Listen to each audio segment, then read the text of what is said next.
US President Joe Biden has shifted attention to the Pacific over concerns about China's increasing influence in the region, as Beijing has been giving diplomatic and financial assistance to some Pacific nations. Papua New Guinea Prime Minister James Marape says agreements with Washington that focus on defense cooperation and maritime matters will be formally signed after parliamentary approval.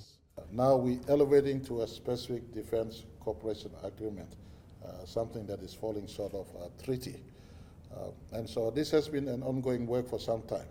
The conversation has been running for the last 5, 6, 7 years.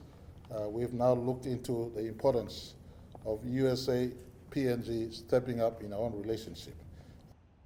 The defense and maritime agreements will allow the U.S. access the waters near the sea routes to Australia and Japan. In return, Papua New Guinea will gain access to U.S. satellite surveillance. The shipwright agreement, for instance, allows for us to have a working partnership with U.S. Navy and U.S. Coast Guard.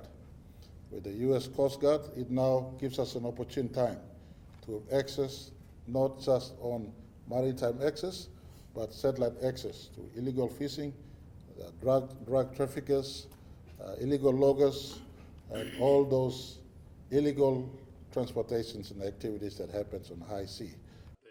Elias Wohengu, Papua New Guinea Foreign Affairs Secretary, led the negotiation and says the pact will not prevent Papua New Guinea from engaging with other nations. We are within the ambit of the foreign policy perspective of Papua New Guinea. Friends to all, enemies to none. This agreement does not in any way preclude PNG from engaging with another nation in a future defense cooperation agreement. Analyst says this pact will raise concerns over U.S.-China rivalry in the region and potentially put Pacific Island nations in the middle of U.S.-China tension. In 2022, the Solomon Islands agreed to sign a security pact with China. Obviously, there comes a point where one has to be careful if